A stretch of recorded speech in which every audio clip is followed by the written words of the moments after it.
The East Australian Current is a warm, powerful ocean stream that brings water from the tropics south along our Pacific coast.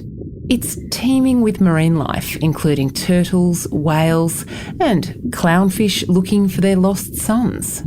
The EAC moves millions of cubic metres of water every second. You can see why Nemo's dad called it a swirling vortex of terror. Okay, first, find your exit buddy. Do you have your exit buddy? Yes! Okay, Squirt here will now give you a rundown on proper exiting technique. Okay, very good! 20 years after Finding Nemo captured our imaginations, the East Australian Current is at the centre of another, more political saga. There are fears the unique ecosystem could be disrupted or even harmed by giant offshore wind turbines. 20 kilometres out at sea, right in the East Australian Current, the planned wind farm will be a critical part of the transformation of Australia's energy to renewables. Whales, fish, marlin, and a lot of boaties enjoy getting out there, but there will be exclusion zones around these turbines because the history shows around the world, and there's no getting away from it, that the turbines will have a significant impact, not only in terms of their environment around them in the ocean, but also in terms of impact on wildlife. Geoff Chambers is the Australian's chief political correspondent. He's been reporting for The Australian on the growing backlash to the government's ambitious energy plans, particularly in places like the Hunter Valley in New South Wales.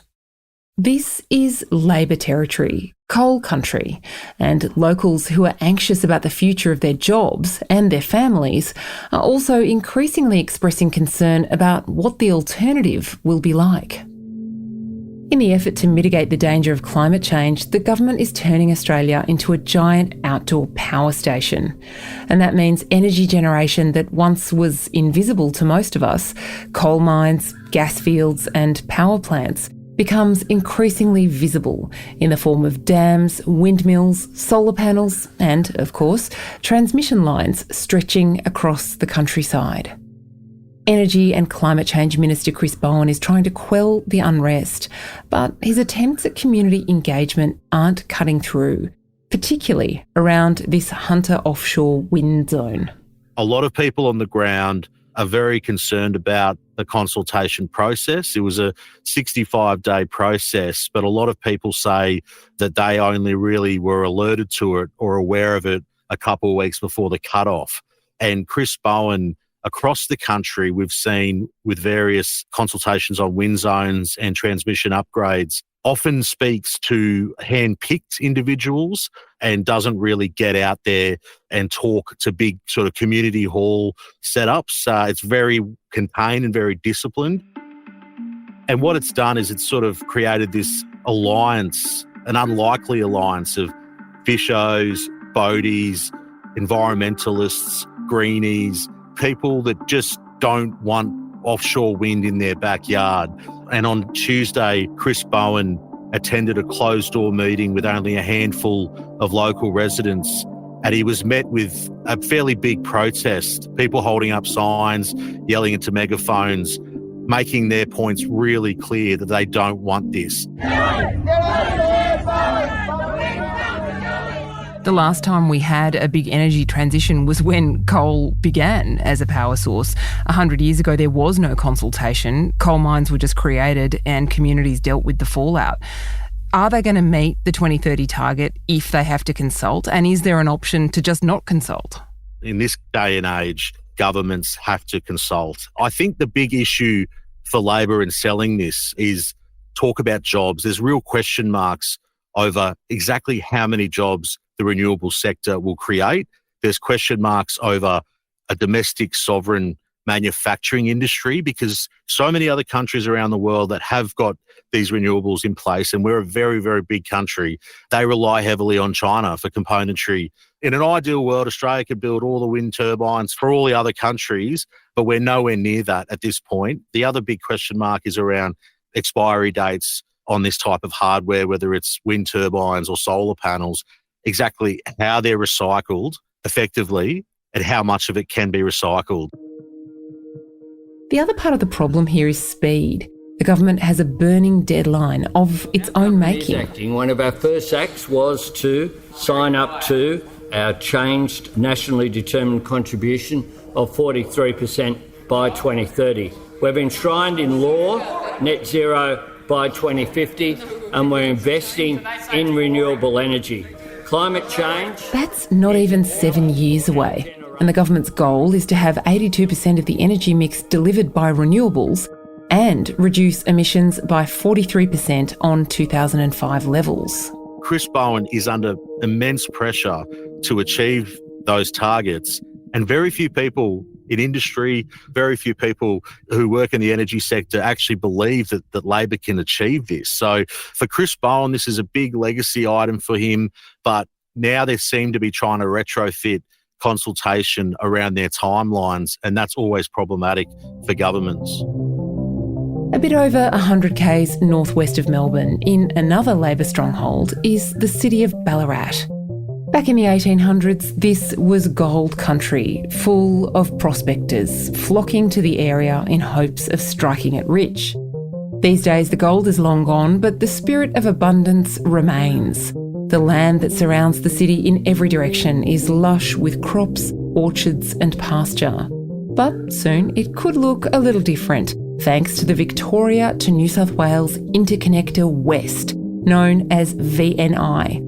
That's a high-capacity overhead transmission cable, and it will connect wind and solar farms with the electricity network. The people who've lived and worked on this land since the end of the Eureka Stockade are up in arms, and one of the loudest voices in the fight is Catherine King, the member for Ballarat and current Federal Minister for Infrastructure, Transport, Regional Development and Local Government. If you recognise the name, that's because Catherine King's also the minister who rejected Qatar Airways' bid for more flights, which got swept up into a storm of controversy over alleged favouritism to Qantas. Catherine King says her own government's consultation process was lacking. Catherine King wrote to AEMO, the Australian Energy Market Operator. So you've got farmers, local councillors, environmentalists all joining together to say that this upgrade, this project is not right for that area. It is quite extraordinary that a cabinet minister, even though she was writing in her day job as the member for Ballarat, it's an extraordinary intervention. So they are very aware that they need a social licence to press ahead at speed.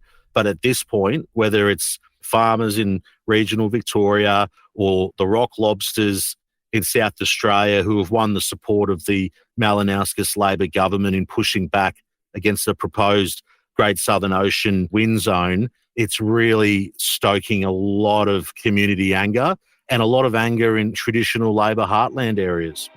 There's a word rumbling around every conversation about Australia's energy mix: nuclear. It's got a long and problematic history in Australia. We dig up plenty of uranium, but we only use it for medical and research purposes. We're about to begin building nuclear-powered submarines, but we still won't power our homes or businesses with nuclear. It's a really difficult technology. Eric Johnston is the Australian's Associate Editor of Business. And obviously the concern is, and it's a genuine concern, is about the safety issues of nuclear. And then also that leads into the waste. How do we literally dispose of the waste that comes as a result of processing uranium and developing nuclear? Obviously, everyone has in their mind the idea of Fukushima in Japan and the absolute tragedy when a tsunami hit that country.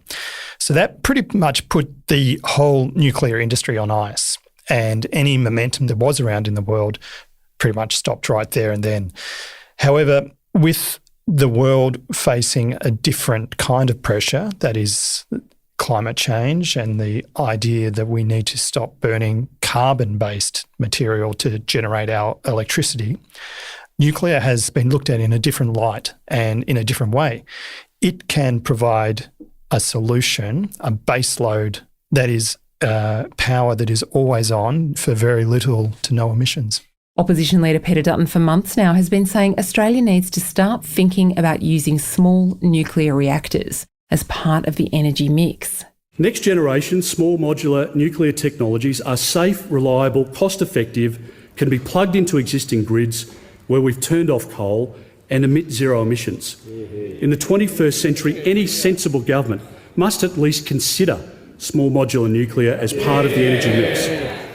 Think about it this way. SMRs are small modular reactors the size of a cargo ship container. And then you sort of start getting an idea about it. This is a technology that has come of age in the last 10 years or so, and it is being seriously worked on in the United Kingdom, places like France. These countries already have nuclear programs in place anyway. Canada, China is just going full pelt on rolling these out, and also in the United States as well. So these are countries that are really embracing the technology. And by their nature, SMRs, they're not a wholesale solution. They're not going to deliver an answer to an entire energy grid. But what they will do, they can power industry. They only need a fraction of the land that existing plants or even coal-fired plants sit on. They can also operate in really remote areas, so powering remote mine sites and so on. But all this incrementally eases pressure off the entire grid as well.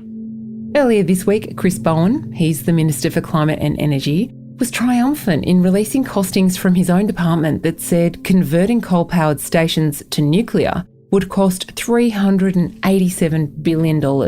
In other words, it's too expensive. It's a fairly flimsy exercise, and he's turned it into a political exercise, and he knew that from the start because he doesn't want to consider nuclear as part of the mix.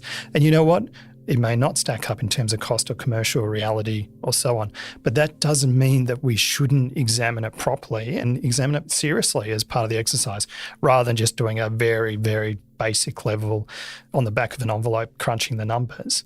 These are serious questions. We have serious challenges for the country, so trying to decarbonise the grid in a very short amount of time and to keep the lights on, we really need to consider all kinds of technology. The context here is the government is fighting off an opposition attack about almost every aspect of its energy policy. They say Labor's failing to get power bills down and failing to invest properly in renewable energy generation. So, is nuclear completely off the table? Regardless how rubbery the numbers were, that's him signalling that he's got no intention to even consider the nuclear game. As I said, the numbers, it may not stack up today, but it still requires Australia to have a serious look at what other countries are doing. If somewhere like Canada suddenly starts delivering much cheaper power, you'll find a lot of industry going there. So, look, Bowen has shut the gate on nuclear and signalled his determination to power ahead with other technologies.